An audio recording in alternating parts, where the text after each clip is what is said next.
Hello dear students, good morning. നമ്മുടെ September 2025 corporate and other law paper was very difficult paper.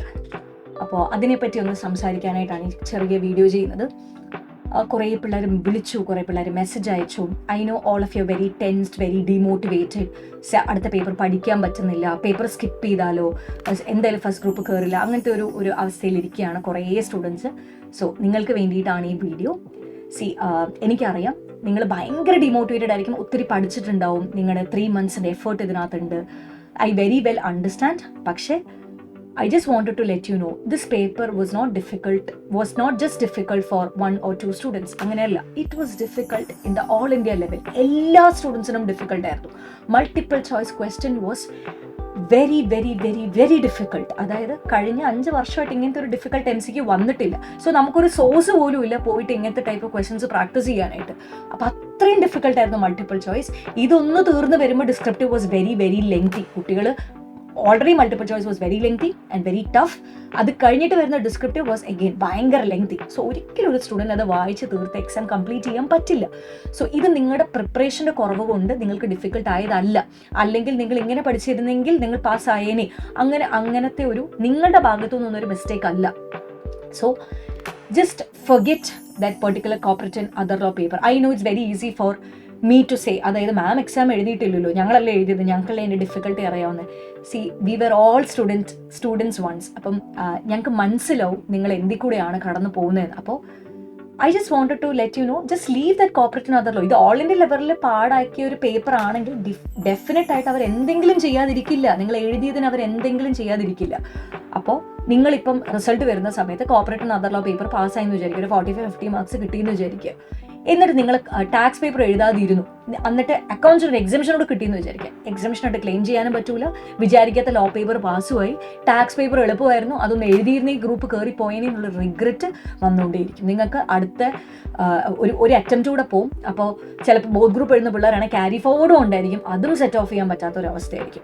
പണ്ടൊക്കെ ഇങ്ങനെ difficult ആക്കിയ സമയത്ത്, law paper അല്ല ബാക്കിയുള്ള പേപ്പേഴ്സ് ഒക്കെ ഡിഫിക്കൽട്ട് ആക്കിയ സമയത്ത് കുട്ടികൾ 100% പൊട്ടും എന്ന് പറഞ്ഞ പേപ്പറിന് 45-50 മാർക്സ് വീണിട്ടുണ്ട്. എന്നിട്ട് അവർ തന്നെ പറഞ്ഞിട്ടുണ്ട് ഇത് എങ്ങനെയാണ് 45-50 മാർക്ക് വീണാൽ നമുക്കറിയില്ല.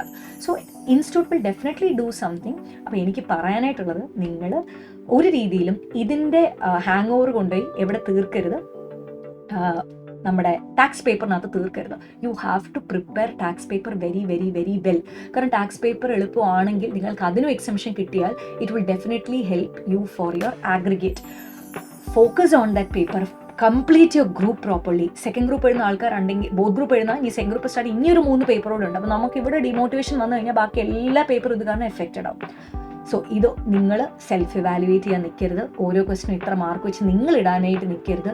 നമുക്ക് ഇൻസ്റ്റിറ്റ്യൂട്ടിൻ്റെ വാല്യുവേഷൻ ഒട്ടും അറിയില്ല. ഇൻസ്റ്റിറ്റ്യൂട്ട് എങ്ങനെ വേണമെങ്കിലും അത് വാല്യൂ ചെയ്യാൻ വേണ്ടി പറ്റും, ഇൻസ്റ്റിറ്റ്യൂട്ട് എങ്ങനെ വേണമെങ്കിലും അത് വാല്യൂ ചെയ്യാൻ വേണ്ടി പറ്റും.